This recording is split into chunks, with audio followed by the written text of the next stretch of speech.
इस कार्यक्रम के पुण्यार्जक हैं श्री जयेश भाई जसवंत लाल शाह, श्रीमती रूपा बेन शाह, श्री अर्पित वखारिया, श्रीमती अदिति वखारिया, कियारा वखारिया, जियान वखारिया, कुंजन गांधी, ईशा गांधी, ऋत्वी गांधी।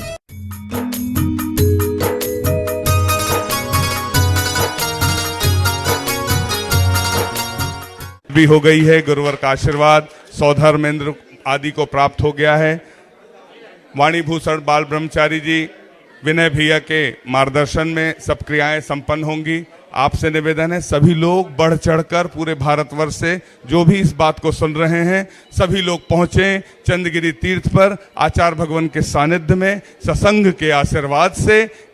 यह परम सौभाग्य हम सभी को चंद्रगिरी को मिल रहा है।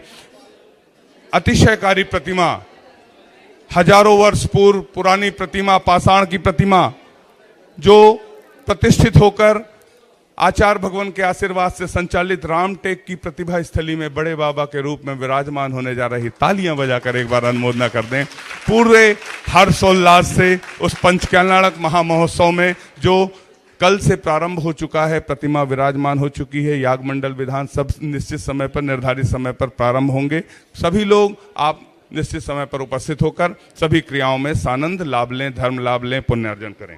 प्रतिदिन आचार्य परमेष्ठी की पूजन के पूर्व हम सभी को श्रीफल चढ़ाने का सौभाग्य प्राप्त होता है, आशीर्वाद प्राप्त करने का सौभाग्य प्राप्त होता है, दर्शन करने का सौभाग्य प्राप्त होता है।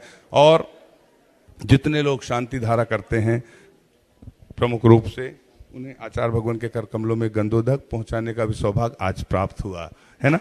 तो सौधर्मेंद्र जिन्होंने बनने का सौभाग्य प्राप्त किया है उस परिवार अजय जी जैन, उपेंद्र जी जैन, दीपक जी जैन, उदित जी जैन, चार्टर्ड अकाउंटेंट परिवार कोटा, यहीं से खड़े होकर नमन करके आशीर्वाद प्राप्त कर, श्रीफल चढ़ाकर। हाँ, अंदर कोई भी नहीं जाएगा।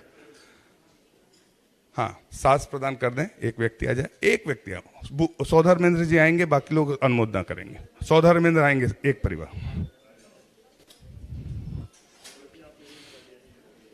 और आप पंचकल्याणक के सौधर्मेंद्र तो हैं भी, आज के अभिषेक और शांति धारा प्रथम हुआ उसमें भी सौधर्मेंद्र बनने का सौभाग्य 71,171 रुपए के माध्यम से प्राप्त किया।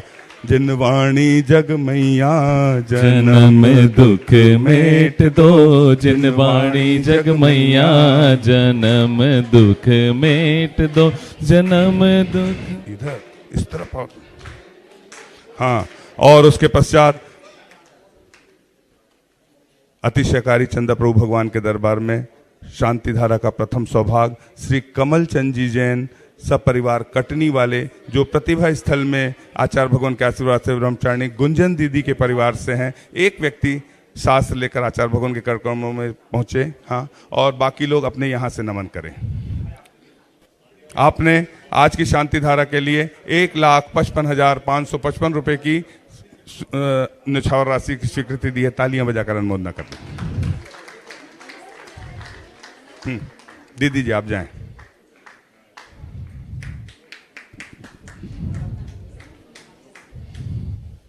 और द्वितीय शांति धारा के सौभाग्य के लिए राय सेठ, चंद्र कुमार, राजेश कुमार, सुनीता जी, रूपल, सिद्धार्थ, ज्योति सपरिवार मंडला, एक व्यक्ति आएगा। एक व्यक्ति आचार्य भगवान के कर कमलों में जो मुखिया हो, बाकी सब लोग यहाँ से नमन। बनने वाले सहस्कुट जिनालय के लिए श्री निर्मल कुमार जी, सुगंचन जी, बिजोलिया रंगोली वाले, आपने एक प्रतिमा के लिए 2,01,000 रुपए की स्वीकृति दी है। आप भी आए, आचार्य भगवान के कर कमलों में सास प्रदान करने का सौभाग्य प्राप्त करें। हाँ, शीघ्रता से शीघ्रता से शीघ्रता से मंडला वाले भैया शीघ्रता से आ जाएं, शीघ्रता से अपने स्थान पर बैठ जाएं। निर्मल जी, सुगन जी, बिजोलिया रंगोली वाले परिवार से एक ही सदस्य आए तो ज्यादा बेहतर होगा। नियम का पालन करें, आपसे निवेदन।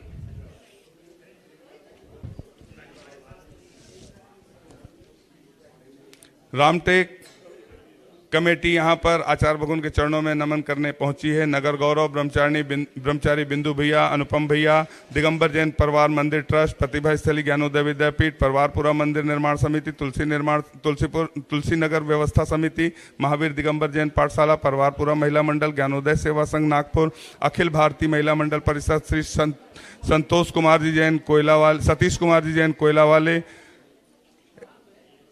एवं सकल जैन समाज नागपुर। हाँ, प्रभात कुमार जी जैन राजनांदगांव, आपको भी सास भेंट का सौभाग्य प्राप्त होता है, शीघ्रता से आप भी आ जाएं। सकल जैन समाज डिंडोरी अपने स्थान से खड़े होकर गुरुवर के चरणों में नमन कर ले। भी कमेटी के सदस्य आए हैं। हाँ, हम सभी अपने स्थानों पर बैठ जाएं। मंडला जैन समाज के अपने स्थान से खड़े होकर नमन कर ले। मंडला जैन समाज, हाँ। बोलिए संत शिरोमणि आचार्य गुरुवर विद्यासागर जी महामुनि राज की। अब सब मिलकर हमको पूजन करने का सौभाग्य प्राप्त होगा, सभी बैठकर पूजन करें। इतनी कृपा गुरुवर तुम बनाए रखना, इतनी कृपा गुरुवर तुम बनाए रखना, मरते दम तक सेवा में लगाए रखना, मरते दम तक सेवा में लगाए रखना, इतनी कृपा गुरुवर तुम बनाए रखना। श्री जी के चरणों में हम झुका रहे अपना माथा, जिनके जीवन की हर चर्या बन पड़ी स्वयं ही नव गाथा। जय नागम का वह सुधा कल जो बिखराते हैं गली गली, जिनके दर्शन को पा करके खिलती मुरझाए हृदय कली। ओम ह्रीम श्री 108 आचार्य विद्यासागर मुनिंद्राय अत्र अवतर अवतर संभो सठ आवानन। जय हो जय हो जय हो। अत्र तिष्ठ स्थापनम। जय हो जय हो जय। अत्र मम सन्नितो भव भव सठ सन्निधि करणम परिपुष्पांजलि छिपामि। सांसारिक विषयों में पढ़कर मैंने अपने को भरमाया, इस राग द्वेष की वैतरणी से अब तक पार नहीं पाया। सागर मुनिंद्राय जन्म जरा मृत्यु विनाशनाय जलम निर्पामिति। क्रोध अनल में जल जल कर अपना सर्वस्व लुटाया है, निज शांत स्वरूप न जान सका जीवन भर इसे बुलाया है। चंदन सम शीतलता पाने अब शरण आपकी आया हूँ, संसार ताप मिट जाए मेरा चंदन बंधन को लाया हूँ। ओम ह्रीम श्री 108 आचार्य विद्यासागर मुनिंद्राय संसार ताप विनाशनाय चंदनम निर्पामिति। ओम ह्रीम श्री 108 आचार्य विद्यासागर मुनिंद्राय अक्षय प्राप्ताय अक्षतान निर्पामिति। इन विषय भोग की मत पाप हृदय में लाया हूँ। ओम ह्रीम श्री 108 आचार्य विद्यासागर मुनिंद्राय कामवाण विध्वंसनाय पुष्पम निर्पामिति। ईशुदा रोग की व्यथा कथा भव भव में कहता आया हूँ, अति भक्ष अभक्ष भके फिर भी मन तृप्त नहीं कर पाया हूँ। नए वैद्य समर्पित करके मैं तृष्णा की भूख मिटाऊंगा, अब और अधिक ना भटक सकूं यह अंतर बोध जगाऊंगा। रोग विनाशनाय नैवेद्यम निर्पामिति। तुम ज्ञान दीप की बाती से मम अंतर दीप जला देना। ओम ह्रीम श्री 108 आचार्य विद्यासागर मुनिंद्राय महामोहांधकार विनाशनाय दीपम निर्पामिति। अशुभ कर्म सब रिपुदल है, मैं इन्हें जलाने आया हूँ, इसलिए आपके चरणों में यह धूप चढ़ाने आया हूँ। श्री 108 आचार्य विद्यासागर मुनिंद्राय अष्ट कर्म दहनाय धूपम निर्पामिति। भोगों में चिदानंद में लीन रहूं, पूजा का यह फल पाना है, पाना था जिसके द्वारा वह मिल बैठा मुझे ठिकाना है। ओम ह्रीम श्री 108 आचार्य विद्यासागर मुनिंद्राय महामोक्ष प्राप्ताय फलम निर्पामिति स्वाहा। जय श्री 108 आचार्य विद्यासागर मुनिंद्राय अनर्प प्राप्ताय अर्घम निर्पामिति। भाइतने आया हूँ, हे तपो मूर्ति है आराधक, हे योगीश्वर है महासंत, है अरुण कामना देख सके युग युग तक आगा। श्री 108 आचार्य विद्यासागर मुनिंद्राय जय माला पूर्णार्घम निर्पामिति। हे भगवान नमोस्तु नमोस्तु नमोस्तु। ओम नमः सिद्धेभ्यः। ओम नमः सिद्धेभ्यः। अहिंसा परमो धर्म की, आचार्य गुरुवर श्री कुंद कुंद भगवान की, आचार्य गुरुवर श्री ज्ञान सागर मुनि महाराज की,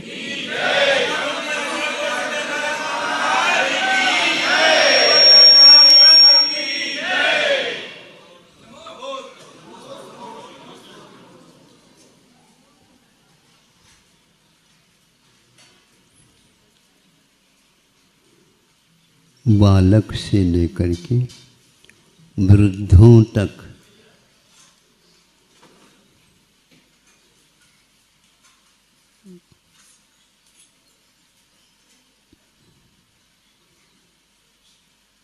गाय के दूध का प्रयोग किया जाता है।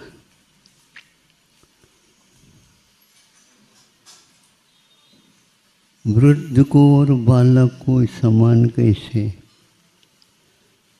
क्योंकि वृद्ध एक प्रकार से पाचन शक्ति कमज़ोर रखता है, इसलिए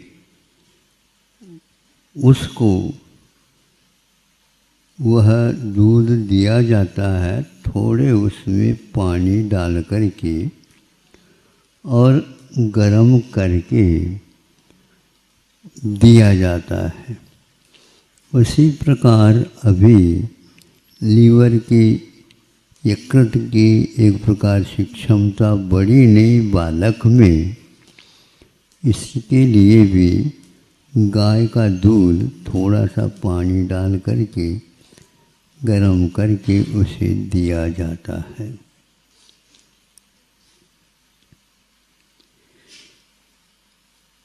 इसके बाद एक कोई भी किसी को बुखार आ जाता है तो दूध गाय का, भैंस का इत्यादि का न दे करके उसके लिए बकरी का दूध दिया जाता। वैसे आप लोग बकरी का दूध नहीं पिएंगे, लेकिन इसको आपको पीना पड़ेगा। अब ये सोचने की बात है, गाय, भैंस आदि आदि इनके दूध में बहुत अच्छे तत्व रहते हैं। घृत भी इनसे पैदा हो जाता है। गाय के दूध से भी घृत पैदा होता है, किंतु बकरी के दूध से घृत तो थोड़े चिकनाहट थोड़ी बहुत है उसमें, लेकिन नहीं होता तो उसको क्यों दिया जा रहा है? अच्छा देना चाहिए। नहीं, वह औषध का काम करता है और यह खुराक का काम कर। एक दवाई भी खुराक में दी जाती है, इतनी खुराक आप दे दो, और एक भोजन के पीछे से खुराक दी जाती है। इन दोनों में अंतर है क्या? नहीं है तो हाँ कह दो। हाँ, ये तो बार बार तालियां बजाते हैं, हमने नहीं बजाते। हम ताली बजाने के पक्ष में है ही नहीं, क्योंकि उसका क्या अर्थ निकलता आज तक मालूम नहीं पड़ा। वक्ताओं को खुश कराने के लिए, हाँ, वक्ता तो वक्ता है बस, फिर तो कुछ भी करे। तो अब उसके लिए बकरी का दूध क्यों बताया? यहाँ तक कि बकरी का दूध ऊपर से, बुखार जिसको है उसको ऊपर से भी मल देते हैं तो भी बुखार उतर जाता है। एक दो बार इस प्रकार करने से उस बुखार से छूट अपनी मिल जाती है। क्या है इसमें?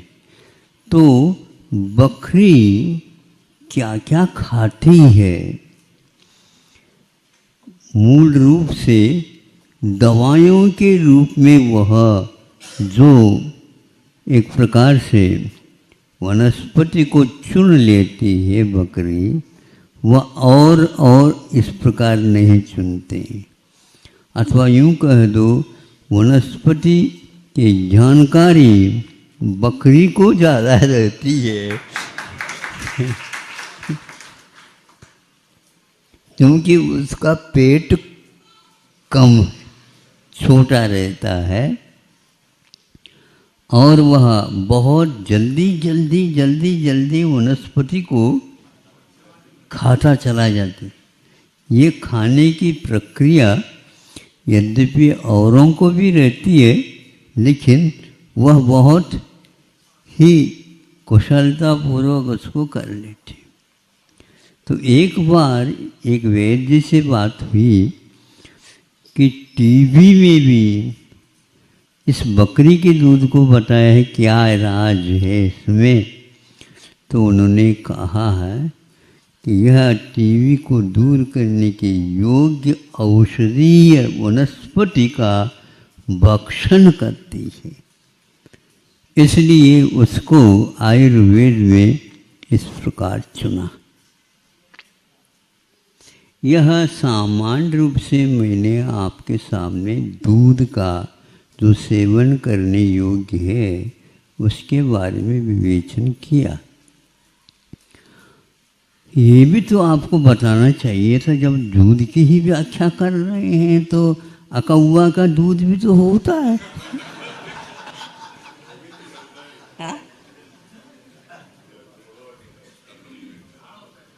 ध्यान रखो, उसको लिया तो जाता है, लेकिन उसको हाथ में लेने से पूर्व में सोचना पड़ता है।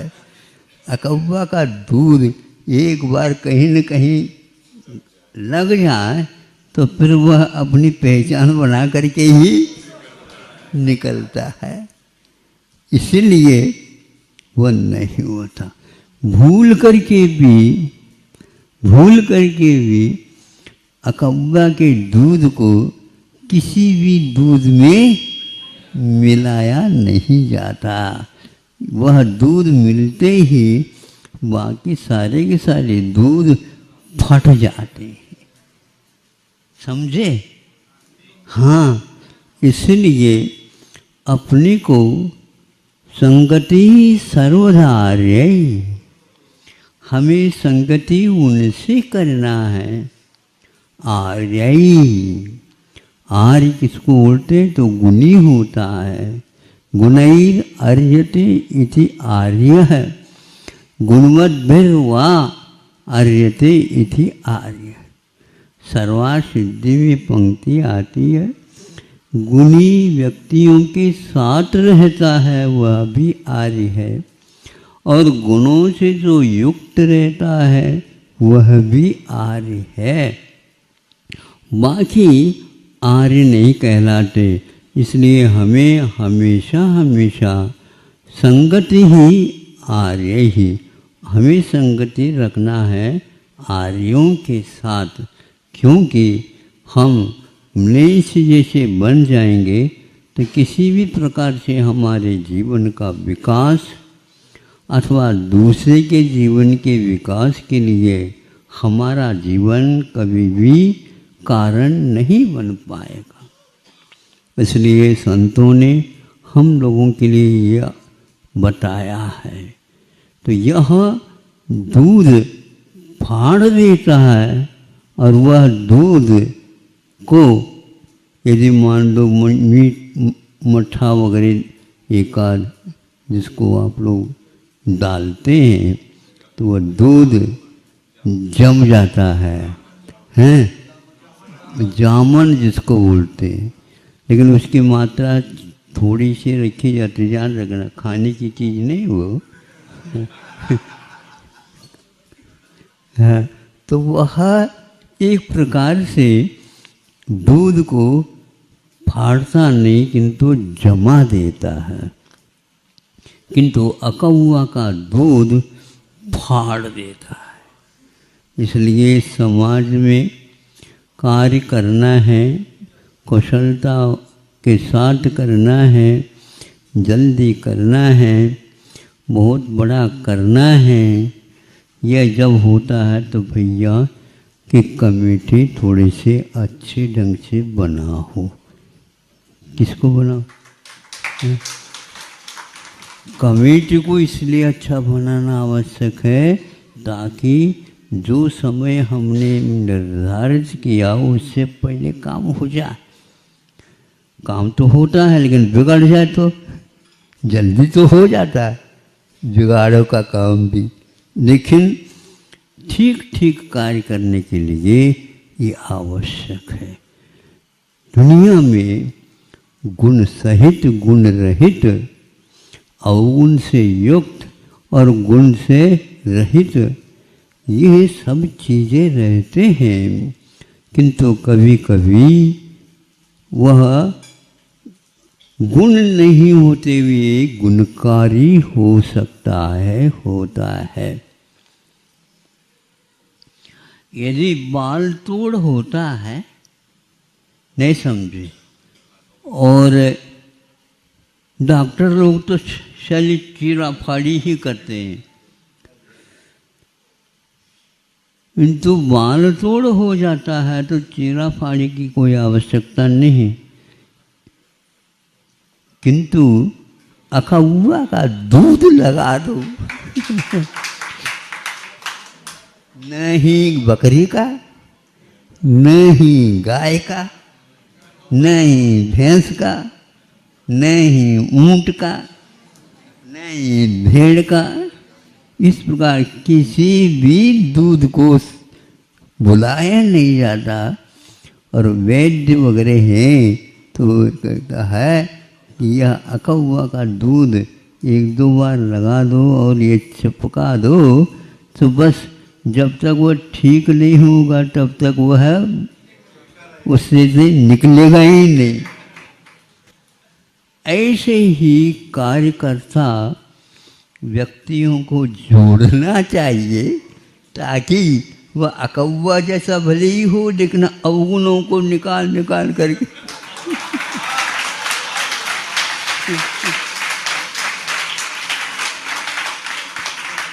ये आपने अच्छा किया कमेटी में व्यक्ति को रख करके, हैं, खर्चा भी नहीं हुआ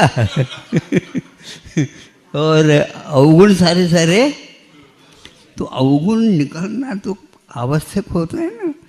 तो इसीलिए आचार्य कहते हैं संसार में जब तक रहते हैं तब तक गुण को और अवगुण को पहचान करके हमें मोक्ष मार्ग को प्रशस्त करना है। समय आपका हो गया है। हाँ, सामने घड़ी रखी है, ये पीछे है क्या आगे है क्या पता लेकिन है तो घड़ी। अब कोई मुझे नहीं चाहिए घड़ी, नहीं समझे। यह प्राय करके निश्चित है कि हम कम समय में ज़्यादा काम करना सीखें, लेकिन काम बिगाड़ना न सीखें। इतना ही हमारा कहना है कि आज दूध के बारे में व्याख्या संक्षेप किंतु बहुत ही व्यवस्थित व्याख्या हुई है। अहिंसा परमो धर्म की। ओम नमः सिद्धेभ्यः, ओम नमः सिद्धेभ्यः, ओम नमः सिद्धेभ्यः। अहिंसा परमो धर्म की। आचार्य गुरुवर श्री कुंद कुंद भगवान की। आचार्य गुरुवर श्री ज्ञान सागर मुनि महाराज की।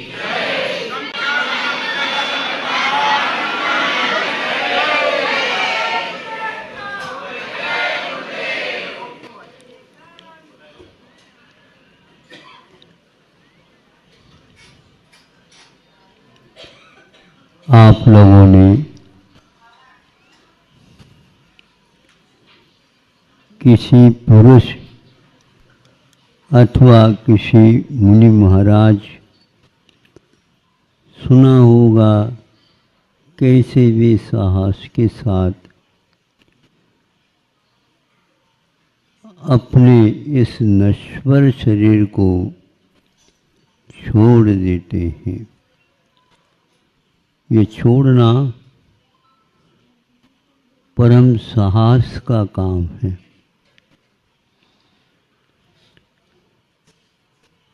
बहुत पराक्रमी जो होता है, क्षत्रियों को यह एक प्रकार से सहज होता है, जो हमेशा मृत्यु को सामने देखते हुए वैरी को वह पछाड़ना चाहते हैं। उससे भी बढ़ करके मुनि महाराज इसको पछाड़ देते हैं।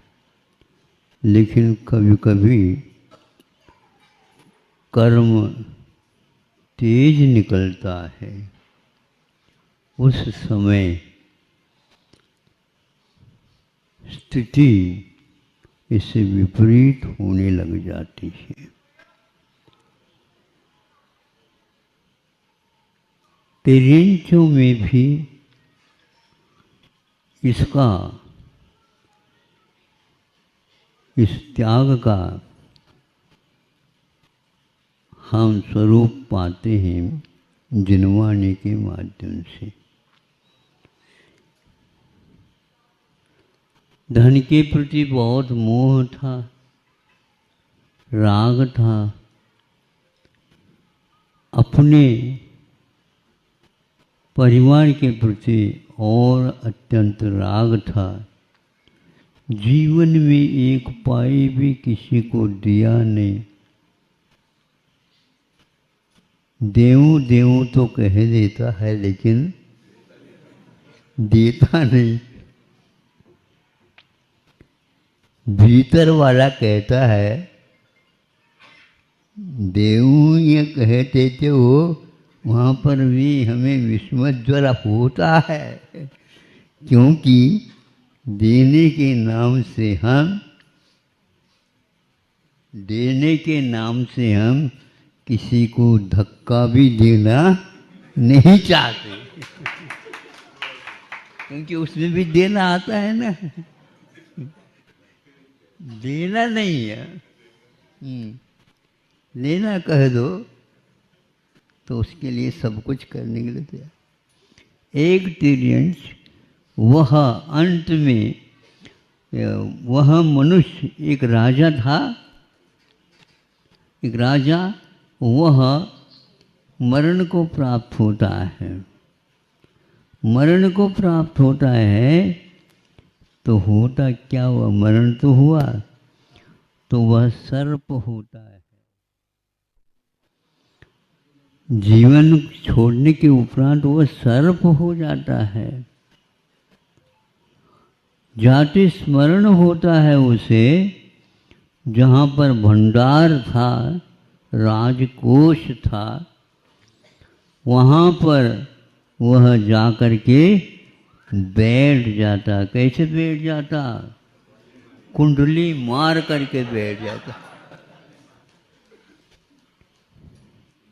देखता रहता था कोई आए आ न जाए। जब उस लड़के को ज्ञात हुआ पिताजी का अवसर तो हो चुका है, अब हमें अवसर है पिताजी के नाम से अच्छी राशि निकाल करके जनता के बारे में काफ़ी करना है। तो कोषाध्यक्ष को कहा इतनी राशि निकलना चाहिए जो आप कहो। और भाग्य है, मैंने अपने सोचा था मेरे जीवन में इसने से कुछ तो कोष कम होगा क्या? नहीं, आज हमारा भाग्य है। तो वह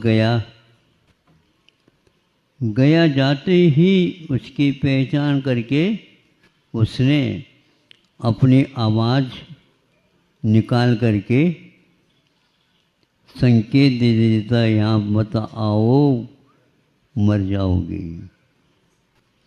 इस आवाज़ सुन करके ही यहाँ पर कोई न कोई सर्प बैठा है, ये निश्चित बात है। कितनी बार तो हमने इस कोष को खोला, उस समय कोई भी नहीं था। अब कैसे, अब राजा भी चला गया, तो वह लड़के को कहा, कुमार को कहा ऐसा ऐसा है, और 2-3 मंत्री आदि आदि के लिए भी वही किया उसने, कोई नहीं आओ, चलो मैं एक बार देख लेता हूँ। तो राजकुमार पहुँच जाता है, तो उसके लिए उसने कोई फूटकार नहीं किया, और जहाँ पर भंडार था उससे वह खिसक करके बैठा। राजकुमार को पता लगा यह पिताजी का ही जीव है। सुन रहे हैं आप लोग? आपके यहाँ सुनने में आता है, कल हमने सुना था, इसलिए 2000 रुपए के नोट गायब हो गए।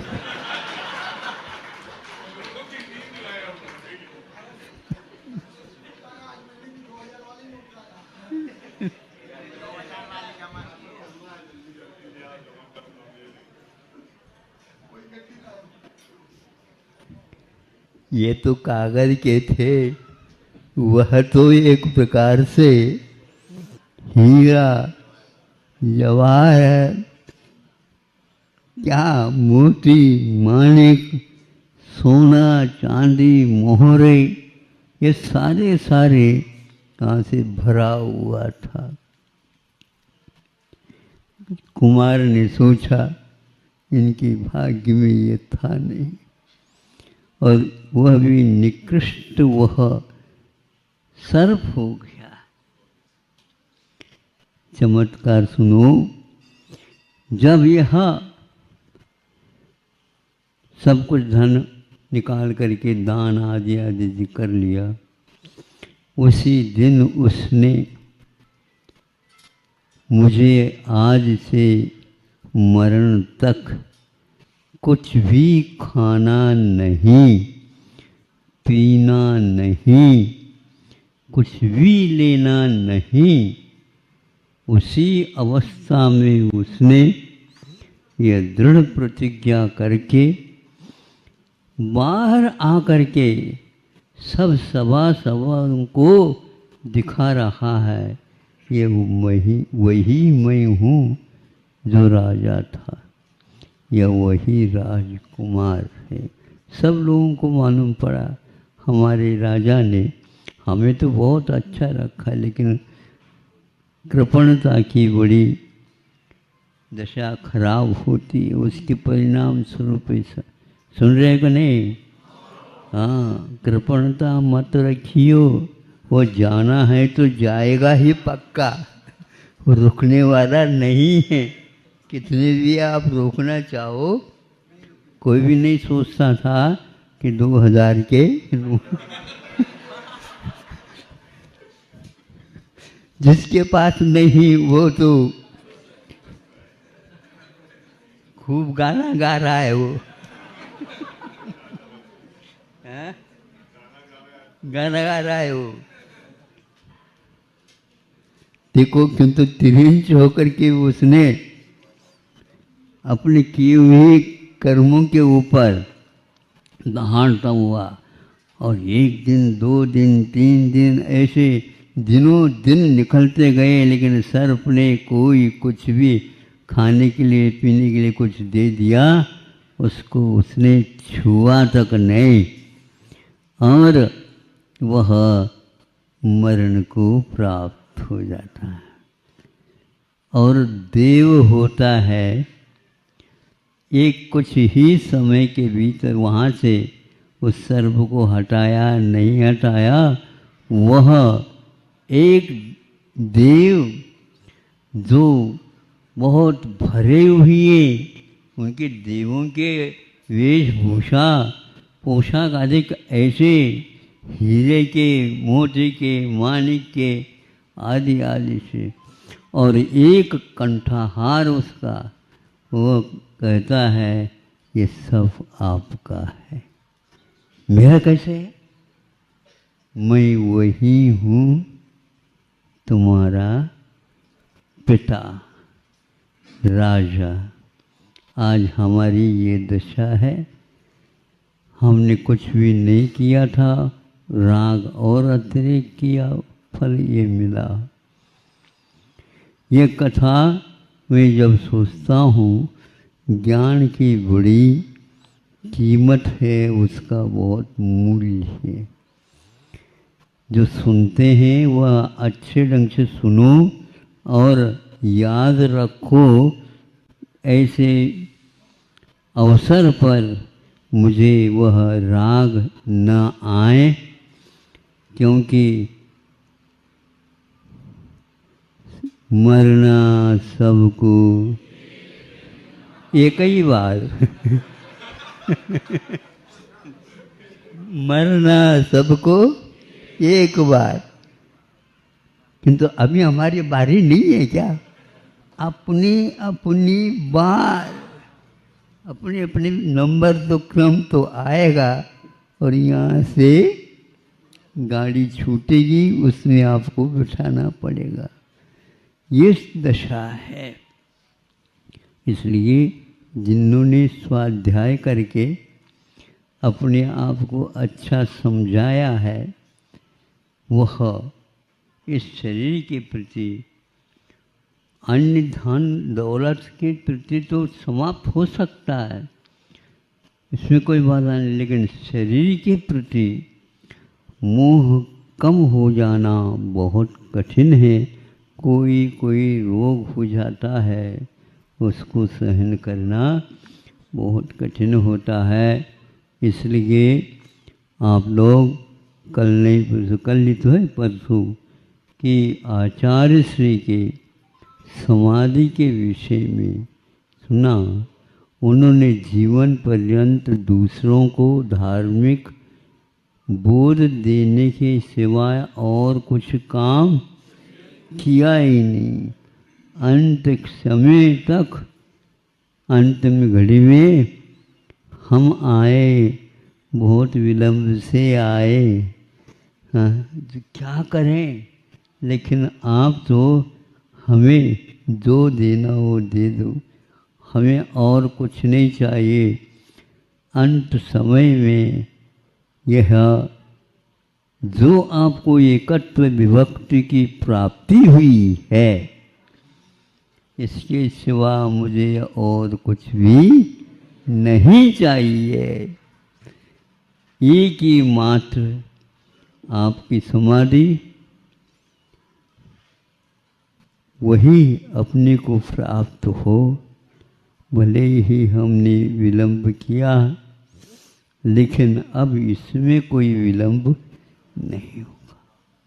वह याद है उनके सामने जब उन्होंने सारे के सारे पदों को छोड़ करके कहा, उस समय कहा कि आप एकत्व विभक्त को प्राप्त हो रहे हैं और अनेकत्व को हमारे गले में डाल रहे हैं, मैं कैसे करूं?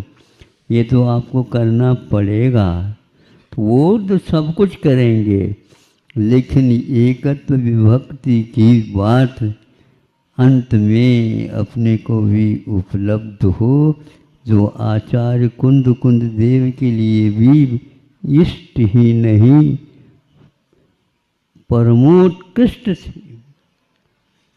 ऐसे निधि हमारे पास विद्यमान है, किंतु हम अन्यत्र से हटा करके अपने आप को इस ओर लाने का प्रयास करें। बहुत हो गया। जब आप दादाजी परदादाजी बन गए तो अब क्या? अब कुछ नहीं, उस ओर देखना ही तक नहीं चाहिए। सभी दादाजी बैठे हैं यहाँ पर। दादाजी पढ़दा दी ज़्यादा हो गया, दादा हो गया। इसीलिए कुछ भी नहीं चाहिए, नाती का ज़्यादा विचार मत करो, नाती तो अपना पुण्य लेकर के आया। अति मत करो, अति मोह करने से ठीक नहीं।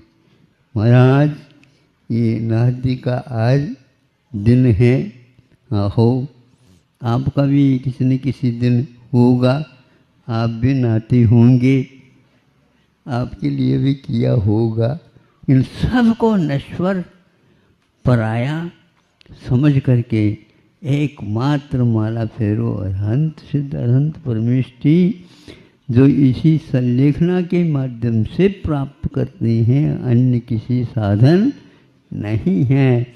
धन्य है आचार्य ज्ञान सागर जी, जिन्होंने अपने नाम को भी निकाल दिया, छोड़ दिया। मेरा कोई नाम नहीं, मैं तो आत्म राम हूँ। ऐसे निरीहित हमारे जीवन में भी आए, क्योंकि हम स्वार्थी हैं। उनका तो हो गया, उनके लिए हम क्या दे सकते हैं, लेकिन उनके माध्यम से हमें जो आशीर्वाद मिला है, उससे हम और कुछ भी खरीदना नहीं चाहते। एकमात्र समाधिरस्तु समाधिरस्तु समाधिरस्तु। जय हो। इस कार्यक्रम के पुण्यार्चक थे श्री जयेश भाई जसवंत लाल शाह, श्रीमती रूपाबेन शाह, श्री अर्पित वखारिया, श्रीमती अदिति वखारिया, कियारा वखारिया, जियान वखारिया, कुंजन गांधी, ईशा गांधी, ऋत्वी गांधी।